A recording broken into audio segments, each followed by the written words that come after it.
ordena para conquistar. El pastor Freddy en el servicio de las 9 nos estuvo compartiendo muchos puntos a través de la palabra que íbamos a aplicar en nuestras vidas para poder conquistar. Pero para poder conquistar necesitamos un orden. Entrando en un nuevo mes, luego de superar inmensidad de batallas, ¿cierto? Usted está aquí y me da mucha alegría cuando la mamá de la pastora Catalina le dice a mi esposo: hola, sobreviviente. Y entonces siempre recuerdo la palabra sobreviviente. El Señor le permitió sobrevivir. Y si usted está aquí, pues usted es un sobreviviente, ¿cierto? No solo por el COVID, sino por todas las cosas que han pasado, ¿sí? Y podemos hablar de todas nuestras inmensas batallas, pero ¿qué necesitamos y qué queremos todos hoy? Conquistar, ¿cierto? Usted tiene sueños, usted tiene propósitos, metas, ¿sí? Y este es el mes donde vamos a ver el galardón de lo que durante mucho tiempo nosotros hemos batallado. Pero para eso, para conquistar, usted dice: uy, qué chévere, voy a conquistar, ¿cierto? Pero para conquistar nosotros necesitamos ¿qué? Unos requisitos. Y esos requisitos son el orden, la estrategia y la visión. ¿Para dónde voy? ¿Qué es lo que yo voy a hacer? Y estoy dándole una breve introducción porque vamos a leer un pasaje bíblico que impactó mi vida, porque ayer le decía precisamente a mi nuera, le decía: Dani, es impresionante ver cómo a veces nosotros no entendemos la grandeza de la palabra, y al estudiar el pasaje no sabía ni por dónde empezar, como que eran tantas y miles de cosas las que uno podía sacar de allí, pero sabía que debíamos enfocarnos en algo que decía: definitivamente la palabra de Dios tiene muchísima grandeza, simplemente que no vemos en ella todo lo que quiere hablarnos. La conquista es conocida como la acción o efecto de ganar. Es el resultado de un conjunto de operaciones que conllevará a una victoria. Esta es conseguida por medio de ¿qué? De esfuerzo, habilidad, estrategia, pero sobre todo de organización. Dios es un Dios ¿de qué? De orden. Dígale usted: Dios es un Dios de orden, ¿cierto? Y como nosotros somos semejantes, el Señor nos hizo semejantes a Él, nosotros vamos a hacer lo mismo que hizo el Señor. Vamos a entrar en orden. Yo preguntaba esta mañana, me preguntaba a mí misma y decía: Señor, ¿por qué si vemos tanta fidelidad en algunas personas en la iglesia y no vemos el resultado en muchas cosas? ¿Qué quieres hablarnos a cada uno? Aún a mí. Orden, orden. Yo con todo el respeto lo voy a decir a cada uno de ustedes, pero es triste ver llegar la gente al servicio de las 9 a las 10 y ver llegar a la gente del servicio a las 11 a las 12. Parta de que si usted sabe que su servicio es a las 9 de la mañana, usted sabe que tiene que salir temprano de su casa. Eso es orden. Porque si yo le doy el primer lugar al Señor, el primer lugar es desde que inicia mi día. Y toda conquista es antecedida por una batalla. ¿Cuántos hemos tenido batallas? ¿Cierto? Hay unos que dirán: todos los días tengo batallas, ¿cierto? Y desde que nos levantamos tenemos batallas hasta que nos acostamos. Todo el tiempo tenemos batallas. Pero ¿sabe qué entendía con este pasaje? Que si no existieran los problemas, no podrían existir los milagros, ni tampoco podríamos ver la soberanía de Dios en nuestra vida. En cada área de nuestra vida, yo le decía a una líder esta semana que estuvo muy mal del COVID, y ella me decía: siento morir. Y yo le decía a ella: pues conoce la nueva faceta de Dios. Él es Rafa, nuestro sanador. Entonces, del problema que tienes que hacer, le envié unas vitaminas a su casa y le dije: mire, por favor, necesito que se levante rápido porque hay mucho por hacer. Me llamó llorando y me dijo: sí, ministra, tiene toda la razón, hay mucho por hacer. Durante el último tiempo hemos enfrentado procesos, aflicciones, tribulaciones que han tenido un propósito esencial de Dios, y es formarnos, equiparnos y prepararnos ¿para qué? Para la conquista, para lo que usted va a recibir. Y yo sé que usted se está preguntando allí, llevo años y ahora me va a decir que ahora con esto, ¿sí? Porque llevamos años. Y le voy a ir contando a través de la palabra cómo durante años luchamos por una batalla, pero cómo si vemos el resultado de Dios cuando entramos en orden. Actualmente solo hay una forma de conquistar, y cuando Dios va delante de nosotros y su orden, su estrategia y su voluntad son el pilar fundamental de nuestra situación, ahí nosotros podemos ver la conquista. Vas a ordenar, pero no lo vas a hacer en tu voluntad. Este primer tema que vamos a ver en este mes es la conquista, como lo dijo el pastor Freddy en el servicio de las 9. Y vamos a centrarnos en las finanzas y los recursos del reino, a los que tenemos acceso cuando la provisión de Dios se activa en nuestra vida. Dice Primera de Crónicas 29:12, para terminar la introducción: las riquezas y la gloria proceden de ti, y tú dominas sobre todo. En tu mano está la fuerza y el poder. Acá no dice en las manos de los pastores, del ministro está el poder. No, está en las manos de Dios. Y en tu mano el hacer grande y el dar poder a todos. Usted esta mañana declare: Dios me va a dar poder a través del orden. Bueno, entonces vamos a entrar en materia. Vamos a abrir nuestra palabra en Juan 6, del 1 al 15. Yo quiero que usted le ponga mucho cuidado a esta palabra, porque cuando nosotros leemos, sí, yo ya sé qué es. Sí, eso fue la alimentación de los 5,000. Sí, pero espere, vamos a mirar qué nos quiere hablar Dios allí. Dice la palabra: después de esto, Jesús fue al otro lado del mar de Galilea, el de Tiberias, y le seguía gran multitud, porque veían las señales que hacían los enfermos. Entonces subió Jesús a un monte y se sentó allí con sus discípulos, y estaba cerca la Pascua, la fiesta de los judíos. Cuando alzó Jesús los ojos y vio que había venido a él gran multitud, dijo a Felipe: ¿de dónde compraremos pan para que coman estos? Pero esto decía para probarle, porque él sabía lo que había de hacer. Felipe le respondió: 200 denarios de pan no bastarían para que cada uno de ellos tomase un poco. Uno de sus discípulos, Andrés, hermano de Simón Pedro, le dijo: aquí está un muchacho que tiene 5 panes de cebada y 2 pececillos más. ¿Qué es esto para tantos? Entonces Jesús dijo: haced recostar la gente. Y había mucha hierba en aquel lugar, y se recostaron como en número de 5,000 varones. Y tomó Jesús aquellos panes, y habiendo dado gracias, los repartió entre los discípulos, y los discípulos entre los que estaban recostados, asimismo de los peces cuantos querían. Y cuando se hubieran saciado, dijo a sus discípulos: recoged los pedazos que sobraron, para que no se pierda nada. Recogieron pues y llenaron 12 cestas de pedazos que de los 5 panes de cebada sobraron a los que habían comido. Aquellos hombres entonces, viendo la señal que Jesús había hecho, dijeron: este verdaderamente es el profeta que había de venir al mundo.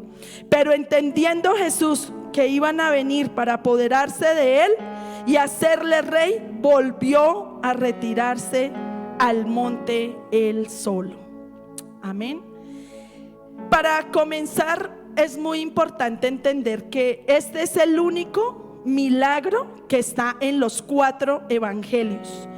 Usted, si quiere, puede anotar las citas y lo puede leer en cada evangelio como lo describe cada uno. Está en Mateo 14 del 13 al 21, está en Marcos 6 del 30 al 44, Lucas 9 del 10 al 17 y Juan 6 del 1 al 15, ¿sí? Por lo tanto, nosotros podemos ver la importancia que tenía este milagro, ¿sí? Y hoy entraremos en la enseñanza de la conquista, nuestras finanzas, por medio de la cual nosotros, ¿qué vamos a hacer? Vamos a aprender unas características para poder ver la provisión en nuestra vida. ¿Cuántos queremos ver la provisión en nuestras vidas? Amén, ¿cierto? Porque nosotros queremos, como nos dijo el pastor Freddy esta mañana, yo le puse mucha atención a la palabra, y de verdad nosotros tenemos que ser integrales, tanto en el reino, la familia y las finanzas. Todo tiene que avanzar. Si hay algo que está mal, usted no se preocupe, sino rápido corrija y avance para que estas tres puedan ir de la mano. Y vamos a mirar unos aspectos principales. El primero es, uno de los aspectos más especiales de este milagro es que Jesús hizo partícipe al hombre de este milagro. Mire qué lindo. Jesús hubiera podido decir en algún momento: yo doy el pan, yo lo reparto, porque Él era el que tenía el poder para hacer el milagro, ¿cierto? Cuando dice aquí está un muchacho que tiene 5 panes, ese está en el versículo 9, 5 panes de cebada y 2 pececillos. Mire, el pan de cebada, ¿sabe qué era en el pueblo de Israel? El pan de cebada era el pan más económico, el más barato, el que se inflaba así y no tenía prácticamente nada por dentro. Y eran unos pececillos. Ahí no dice, era, no sé, no fino, ¿el bagre? Salmón, viudo. Bueno, sí, no era una especie de ese pescado, ¿cierto? Sino eran unos pececillos. Dice, ¿más qué es esto para tantos? Entonces el incrédulo, ¿no? ¿Y qué vamos a hacer con esto? Mira la multitud de gente. La palabra dice que la alimentación de 5,000, pero cuando leemos el texto nos damos cuenta que eran 5,000 varones, ¿sí? Más estaban las mujeres y los hijos. O sea que deduzcamos en ese momento que cada varón tenía una mujer y cada pareja tenía un hijo. Eran 15,000 personas. Ese era realmente el milagro. Y es uno de los únicos milagros en la palabra, el único que vio tanta gente, ¿sí? Fue un milagro que, bueno, sanó al cojo, el ciego vio, ¿sí? Pero tanta multitud de gente fue ese milagro. Y para que ocurra en nosotros un milagro, ¿qué tiene que pasar? Que nosotros tenemos que hacer lo natural y Dios tiene que hacer lo sobrenatural. Nosotros a veces queremos hacer la función de Dios y no nos damos cuenta de lo que nosotros tenemos que hacer. Dice, bueno, les leí lo de los 15,000, aquí tengo casi que eran 20,000 porque estuvimos revisándolo. Jesús ve en ese muchacho y en sus discípulos. Mira lo que Jesús ve en los muchachos y en los discípulos. Yo decía ahorita, Señor, hay poca gente, porque uno se entristece, ¿sí? Y el Señor me decía, como lo que vas a hablar. Sentía de parte de Dios. Habían unos pececillos y unos panes, y con eso haré mucho. Siéntase usted hoy privilegiado de estar en este lugar, porque usted va a ser utilizado por Dios. Pero ellos tenían que trabajar. Mire, los milagros van a ocurrir en su vida, tienen que ocurrir, porque entonces sería falso lo que nosotros predicamos en la palabra. Pero usted es el encargado de trabajar en ese milagro. El muchacho hubiera podido en ese momento guardar esos panes, ¿sí?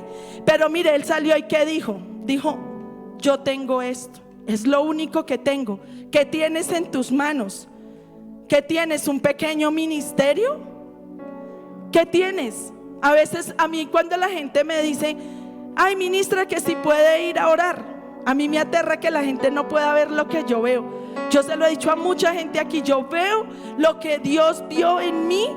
Yo pude entenderlo de tal manera, sabiendo que yo no voy a orar por un negocio, voy a orar por una empresa. Yo lo veo de ese tamaño, porque yo vi lo que Dios pudo hacer, y por ende tengo que decirlo de esa misma manera.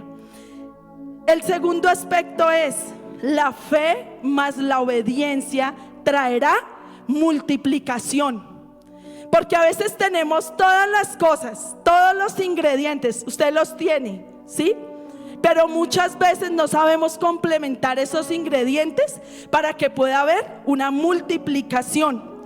La fe de los discípulos tuvo que ser probada, retada a un nivel de obediencia mayor. Cuando alzó Jesús los ojos y vio que había venido a él gran multitud, dijo a Felipe, o sea, usted imagínese a Jesús, me imagino él ahí riéndose, le voy a preguntar a ver qué dice. ¿Y cómo pregunta Jesús? ¿De dónde compraremos pan para que coman estos? Y Jesús ya sabía lo que iba a pasar. Y Felipe, ¿qué dijo? ¿Y ahora qué hacemos? Dice 200 denarios, respondió Felipe, 200 denarios de pan no bastaría para que cada uno de ellos tomase un poco. Y los discípulos en este momento, ¿en qué se centraron? ¿Qué es lo que nos pasa a nosotros? En lo que vieron, ¿cierto? ¿Qué vieron ellos? Los panes y los pececillos. Y dijeron, miraron la multitud, no, aquí no hay nada que hacer, no podemos hacer nada. Y mira lo que encontramos acá. Buscaron soluciones humanas, porque él dijo, no, pues tocará ir a comprar. Empezaron a hacer cuentas, pero esto no me alcanza, pero ¿cómo voy a hacer? Y yo sé que a usted le pasa así. Le ofrecen un trabajo. Mire, yo le digo una cosa, a mucha gente se le da la oportunidad de trabajar y no lo hace. Nosotros con mi esposo en la empresa tenemos mucha gente que hemos visto que se gana un mínimo, sostiene la familia, hace un esfuerzo, es organizada y en este momento ha sacado su casa, están en proyectos de carro, y es gente que ha sido ¿qué? Organizada y va mirando otros proyectos y está caminando, pero es contento sobre lo que tiene. Bueno, eso ya lo voy a hablar, no les voy a adelantar todavía. Entonces un denario equivale al salario de un día, ¿sí? Entonces ellos, ¿qué estaban diciendo acá? Ni siquiera 200 días de salario alcanzaría para pagar la compasión, para pagar esto. Pero Jesús tuvo compasión, y la compasión es una palabra clave en el milagro de Jesús. ¿Usted cree que si usted le dice al Señor, Señor, yo tengo esto, es todo lo que yo tengo, es todo lo que te entrego, el Señor no puede hacer lo que hizo acá y multiplicarlo? La palabra dice, es que hay gente que va a decir, no, pero eso fue hace muchos años, mucho tiempo, ¿sí? Pero la palabra dice que Dios es el mismo ayer, hoy y siempre. Y si el Señor hizo milagros ayer, los va a hacer hoy y los va a hacer mañana. Pero usted tiene que dejarse usar por Dios. El tercer aspecto es: tu aporte es necesario. Cuando dice traedlos aquí, y ellos dijeron, no tenemos acá sino 5 panes y 2 peces. Y él le dijo, traédmelo aquí. Cuando Dios va a hacer un milagro financiero, Él siempre nos va a exigir algo para que ese milagro pueda suceder, ¿sí? Si nosotros multiplicamos 0 por 10,000, ¿qué da? 0, ¿cierto? Y Dios necesita que tú le des una base, que usted entregue lo que usted tiene, lo poco. Usted va a decir, yo no tengo nada. Por eso muchas personas desertan en los proyectos. A nosotros en la empresa todos los días nos llaman, que yo quiero vender costillas, que yo quiero vender. Y uno asesora a la gente, uno le dice, la anima, y a la semana, ay, la persona no volvió, ¿qué pasó? De pronto hablamos con mi esposo, oye, tal persona no, que no, está haciendo otra cosa, que porque eso no le dio. Y yo, pero si he visto tanta gente de verdad prosperar en este negocio de la comida, ¿por qué esa persona no pudo? No, yo fui un día y el Señor no me quiso comprar, entonces yo no volví. Desertó, abortó el propósito, no quiso, era poco. Y así he visto mucha gente que ha llegado con algo. Mire, tengo 20,000 pesos, no sé, quiero comprar unos productos, quiero emprender un proyecto.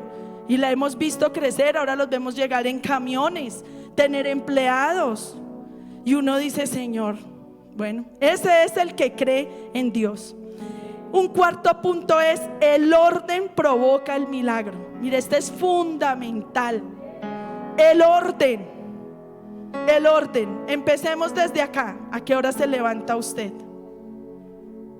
No, pero es que yo entro a trabajar a las 8, pues yo me levanto a las 6. Hay mucha gente que llega tarde. Y en esta semana salió un muchacho de la empresa, lo sacamos. Y yo le dije a él cuando se fue a ir: ¿sabes qué me da tristeza? Que tú vives aquí a unas cuadras y yo tengo, en la empresa tenemos personal que vive muy lejos, puede ser a 2 horas de trayecto, ¿sí? Y es la gente que primero llega a la empresa, lejísimos, hay gente que tenemos que vive muy lejos. Y yo decía, Señor, ¿por qué la gente pierde una bendición? Nunca quiso llegar temprano, lo poníamos en la mañana, en la tarde, y nos tocó decirle: ya mira, tu contrato es cancelado. ¿Sí? No había un orden, él perdió la oportunidad. ¿Había el trabajo? Sí, lo había. ¿Lo necesitábamos? Sí. Y si tal vez tú no te dejas usar, Dios puede usar a otros en lugar de ti. Dice en el versículo 10: entonces Jesús dijo: haced recostar la gente. Y había mucha hierba en aquel lugar, y se recostaron como en número de 5,000 varones. Antes de que el milagro ocurriera, Jesús, ¿qué hizo? Los organizó, ¿cierto? Usted imagínese la cantidad de gente que había. ¿Cómo iba el Señor a desatar un milagro? ¿Cómo iban a alimentar a tanta gente si no había qué? Orden, ¿cierto? Dios no es un Dios de desorden, ni mucho menos trabaja en él. Dios no puede trabajar si usted tiene una vida desorganizada. No solamente desde que inicia un día, en su familia, en sus finanzas.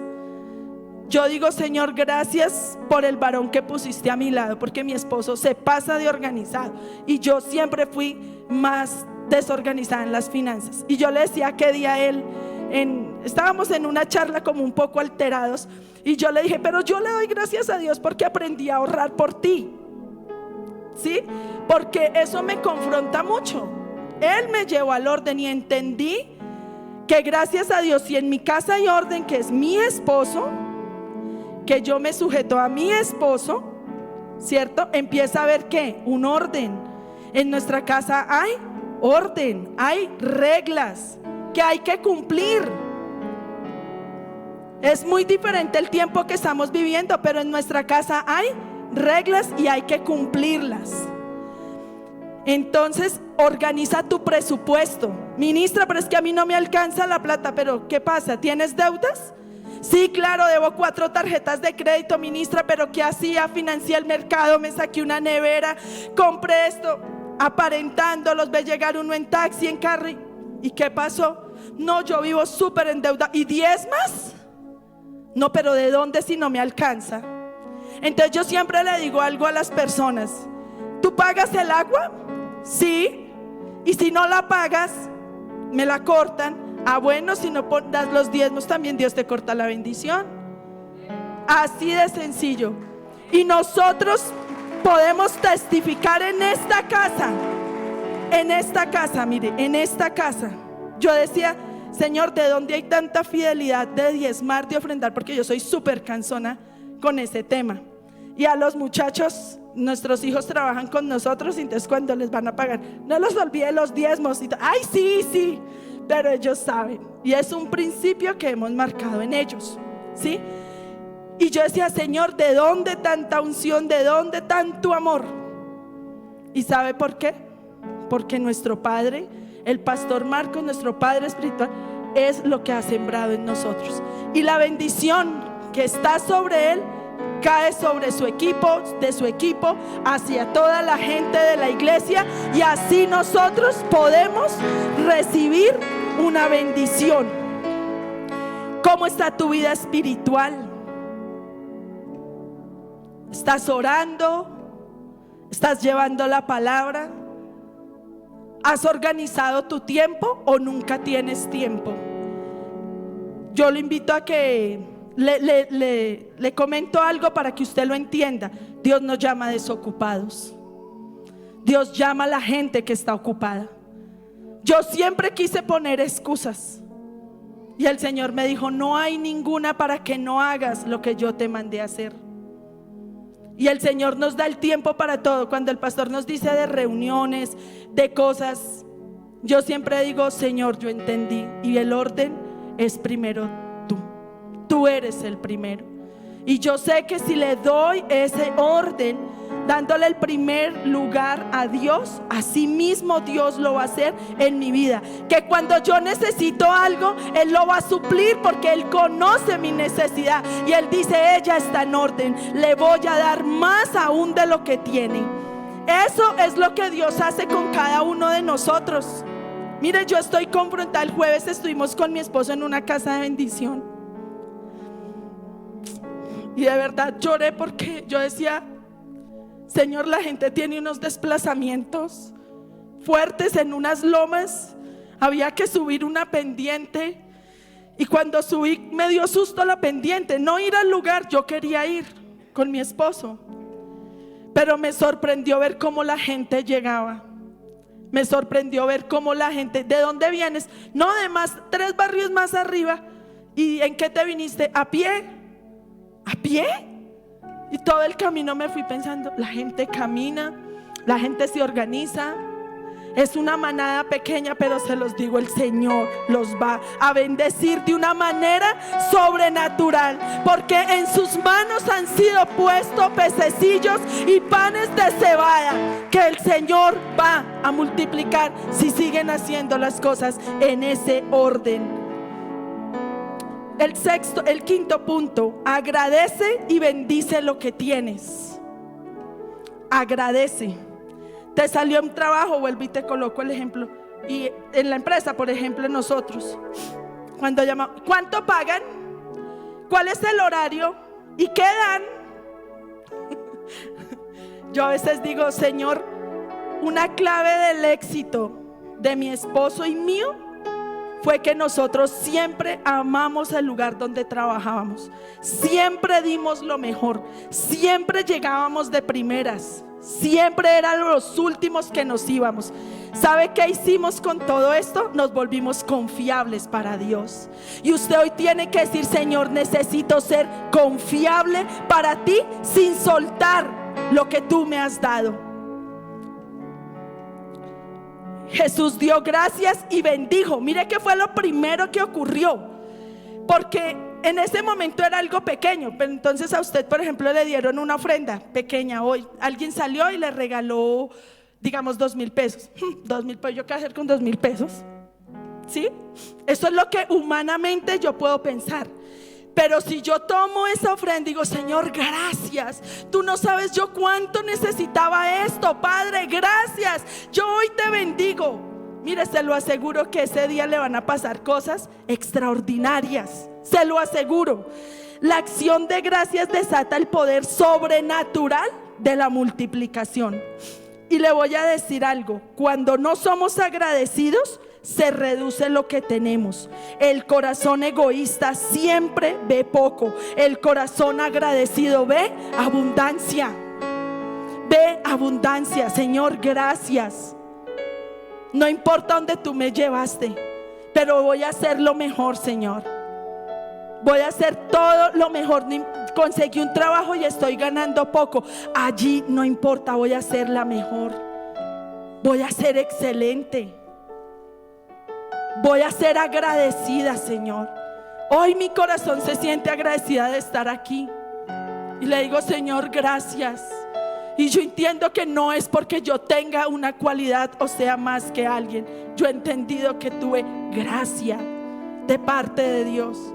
Y en un corazón agradecido de entender que servirle a Dios para mí es un privilegio, Él permite que yo venga acá. Gracias, Señor. Gracias, para mí es un privilegio, es una honra poder ir a un lugar donde me invitan El jueves nos sentíamos con mi esposo, nos atendieron de una manera que yo decía, no, espera, es que yo no soy nadie. Yo quisiera decírselo a la gente. Nos invitaron, tomamos el tinto más delicioso que no me tomaba hacía mucho tiempo. Oramos, la gente nos atendió y yo decía, Señor, gracias, gracias, porque mi corazón estaba agradecido de ver lo que Dios nos ha dado. Tomó Jesús aquellos panes y habiendo dado gracias los repartió entre los discípulos y los discípulos entre los que estaban recostados, asimismo de los peces. Cuando usted omite la queja y la murmuración sobre lo que tiene y valora, ahí viene la multiplicación. Por eso vuelvo y le digo, eran unos panes y este pan no tenía ningún valor y eran unos pececillos, y sobre esto Dios bendijo. El sexto punto es, tú haces parte del milagro. Se me está acabando el tiempo. Dice, y habiendo dado gracias, los repartió entre los discípulos y los discípulos entre los que estaban recostados, asimismo de los peces cuando querían. Dios quiere que tú hagas parte del milagro. El pastor Freddy dijo en el servicio de las 9 que a él le había impactado una frase del pastor Marco. Personas ordinarias, del apóstol Eduardo Cañas en el Pentecostés. Personas ordinarias, cosas extraordinarias. Dios quiere que tú hagas parte del milagro. Jesús hubiera podido en ese momento tomar el pan, habérselo dado a la gente y haber ignorado a todos sus discípulos. No, él lo primero que hizo fue lo bendijo, ¿cierto? Lo subió al cielo e inmediatamente llamó ¿a quién? A sus discípulos y les dijo, tomen el pan y ahora ustedes vayan y ¿qué? Repártanlos. Yo creo que los discípulos tenían miedo, pero ¿qué vamos a hacer? Y ahora, pero lo que no sabían era que el milagro ya se había desatado en ese momento, ¿sí? Ellos tenían miedo porque no habían visto lo que Jesús ya había visto. Y mire, Dios siempre sabe que nosotros sí podemos, y Él no pone jamás algo que usted y yo no podamos hacer. Y Él nos dio poder porque su palabra dice, en mi nombre harían cosas mayores. Así que usted tiene que desatar milagros allí en su casa de bendición, allí en el trabajo, a una persona, aún en el bus donde usted vaya. Allí usted pueda desatar un milagro, porque Dios a usted ya le entregó la bendición. Ahora usted ejecute y hágalo en el nombre de Él. Y el séptimo punto es, Dios no escatima lo mejor para ti. Dios nos llena, Él me sacia. Todas estas personas experimentaron la provisión sobrenatural, aun cuando en lo físico se opusieron, ¿sí? Porque si usted lee en los 4 evangelios, hay una parte donde dice, estaba oscureciendo, la tarde caía y los discípulos empezaron, Señor, mejor vámonos, que la gente tiene que comer. Ellos tenían afán y querían salirse por la tangente. Pues que vayan y miren ellos allá cómo comen. Problema nuestro no es. Pero Jesús les dijo, no. El día que Dios te permita experimentar un milagro financiero, te darás cuenta que Dios da más de lo necesario.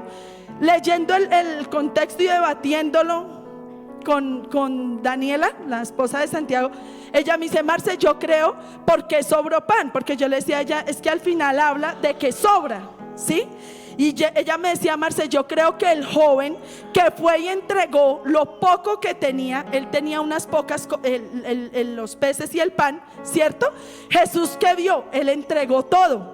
Yo me imagino, nos imaginamos nosotras deduciendo el texto, que al final Jesús le dijo a este joven, toma y ahora llévate todo lo que sobres. Él, que se iba a imaginar, tenía que llegar a su casa y decir, de verdad, padres, mire lo que me pasó. Yo fui y di simplemente unos peces y unos panes, y Jesús, mire todo lo que me entregó. ¿Y sabe por qué Él lo entregó todo? Porque Él sabía a quién le estaba entregando todo. Él sabía. Cuando usted dice, no diezmo porque es para el pastor, es para la iglesia, es para esto, usted no puede recibir una bendición. porque no lo entiende, no tiene la revelación. Cuando usted trae el diezmo porque usted obedece, porque usted entiende que es un orden de Dios, Dios va a traer la bendición. Y vamos a terminar con unos obstáculos para activar la provisión de Dios, porque siempre va a haber un obstáculo para que yo no pueda, ¿cierto? Usted dice, pero ¿qué pasó? Que yo estoy haciendo todo, la ministra, todo lo que ha hablado, yo lo he hecho, soy organizador. ¿Qué pasa? ¿Por qué no hay un orden? Y mire que el milagro de los 5,000, de la alimentación de los 5,000, también hubo un pasaje donde está la alimentación de los 4,000. Pero como ya no me alcanza mucho el tiempo, no se los puedo leer. Está en Mateo 15, 32, 39 y en Marcos 8, del 1 al 10. ¿Sí? ¿Y qué pasó allí? Mire, ya vieron el milagro de los 5,000. ¿Sí? Y mire que cuando hubo la alimentación de los 5,000, antecedido a eso, ellos ya estaban haciendo milagros. Hay uno de los evangelios que narra que dice: y ellos llegaron donde Jesús y le están diciendo: Jesús, nosotros hicimos y sanamos, y decían miles de cosas, y llegaron a la alimentación. ¿Y qué vamos a hacer? Y eso a veces nos pasa. Creemos que Dios no es integral, que nos sanó pero no nos puede dar provisión, o que nos da provisión y no nos puede sanar. Y Dios puede hacer milagros en todas las áreas de tu vida, en todas, en la financiera. Yo le decía a alguien estos días: de lo vil y menos despreciado nos sacó el Señor, de allí nos sacó para avergonzar. Por eso yo digo: Señor, gracias, porque la mayor riqueza que yo puedo decir que tengo hoy es al Señor Jesucristo. Esa es nuestra mayor riqueza. Y la primera es la duda y la incredulidad. En la alimentación de los 4,000, ¿qué pasó? La misma historia, que en los 5,000 están todos y los discípulos: ¿y con qué les vamos a dar de comer? Oiga, habían acabado de alimentar a más de 15,000. ¿Cómo iban a preguntar ahora que eran menos que cómo los iban a alimentar? De la duda, la incredulidad. En muchas ocasiones después de haber vivido, experimentado lo sobrenatural de Dios, olvidamos y volvemos a lo natural. Entonces otra: ay, el milagro, qué chévere, sucedió, testificamos, tú te paras aquí, y al mes, oye, y la persona no volvió. No, ya no, es que pues Dios sí hizo un milagro en mi vida, sí, pero sigo en la misma situación, tengo otra. Y entonces la gente a veces no ve la integralidad de Dios, y esa misma es para nosotros también. Y olvidamos los beneficios que Dios ya nos había brindado. Dios ya te dio poder, ya lo tienes. ¿Cuántas veces Dios tiene que decirte: hijo, yo te amo, yo te perdono, hijo, yo soy tu provisión, hijo, yo soy quien te sana, hijo, yo soy el gran yo soy? ¿Cuántas veces? El segundo punto es: no podemos condicionar a nuestro Dios, pues aquel que nos salvó, nos sanó, también nos puede proveer. A veces condicionamos a Dios, los que le decía anteriormente. Dios puede hacer esto, pero esto no lo hace. Dios puede sanar, pero no puede hacer. O mis hijos, mi familia. No, Dios me bendice, pero mi esposo no quiere cambiar. No estás creyendo en lo que Dios puede hacer. El tercero es tener temor e incapacidad, y Dios no opera en la desconfianza. Dios no puede operar allí. Él no opera de acuerdo a Él opera únicamente de acuerdo a nuestra fe y a nuestra obediencia. Esa es la única manera de la que Dios opera. Confía, da pasos de fe. Pon tu mirada en el Señor Jesús. ¿Dónde está puesta su mirada? Señor, hoy no tengo nada que comer. Pero yo ya sé, voy a decirle al vecino que me preste. Y voy a ir donde la señora. No, Dios es muy bueno, sí, y eso. No, yo me conseguí prestado, pedí prestado gota a gota del Señor. ¿Usted cree que esa es la provisión de Dios? Dios jamás va a hacer algo para volver a hacerle más daño. Nunca Dios lo va a hacer de esa manera. Dios sí lo bendice, dice: la bendición de Jehová no añade tristeza alguna. Esa es la bendición de Dios. El cuarto punto es: nunca pienses que lo que tienes es poco, porque el que es fiel en lo poco, sobre lo mucho Dios lo pondrá. Señor, yo tengo, mire, usted se ha puesto a pensar cuántas personas sabemos en este momento. Podemos saber 90 personas aquí. Cada uno de nosotros tiene un don, cada uno tiene una habilidad. ¿Usted se imagina donde la iglesia fuera integral y trabajara toda unida? Donde todos nos diéramos cuenta que hay una sola visión y hacia dónde caminamos. ¿Cuántas cosas nosotros pudiéramos aportar a la casa del Señor? Sería demasiado. Y Dios ensanchará lo que tú tengas y lo va a bendecir. Y la última es el desorden y la ingratitud. No sigas invirtiendo mal, no sigas gastando en desorden, maldiciendo, endeudándote, quejándote. Ay, pero es que de verdad todos los días es la misma situación, no cambia, no cambia. ¿Cierto? A veces nos pasa eso. Ay, mire, ahora no hay transporte de Transmilenio, ahora toca caminar, ahora toca hacer. Pues yo creo que cada problema tiene que tener una solución. Bueno, si no podemos en Transmilenio, pues aprenderemos a montar en cicla. A lo mejor Dios quiere que usted haga ejercicio. De pronto estamos un poquito pasados de peso, nos toca caminar. Bueno, caminamos. A lo mejor el Señor quiere que usted evangelice en esa caminata y se gane a 10 personas y usted oiga, de verdad, mire, nunca sabemos el problema. Qué bendición nos va a traer cuando somos agradecidos. Dios hará el postrer estado más grande que el primero. Y yo quiero que allí usted se ponga de pie. Y nosotros tenemos que crecer en fe, sobreabundar en el servicio. Yo me pregunto por qué tanta gente no está hoy aquí. Y estoy segura que hay muchos que no vinieron porque no quisieron, porque siempre hay una excusa. Yo les escribo en el grupo a los líderes: se me llenó el celular de mensajes de excusas, por favor ni uno más, porque quiero llevar a la gente no a regañarla, quiero llevarla a la obediencia para que tenga bendición. Y si usted es un líder de casa de bendición, usted va a invitar el próximo domingo. Vea, usted va a tener que traer a su familia, traiga un invitado, póngase ese reto y diga: Señor, esta casa va a estar llena. Y los pocos que habemos aquí, como el pan, los pececillos, Señor, tú de aquí vas a multiplicar y vas a dar una cosecha, y usted va a ser testigo con poder de todo lo que el Señor va a hacer. Amén.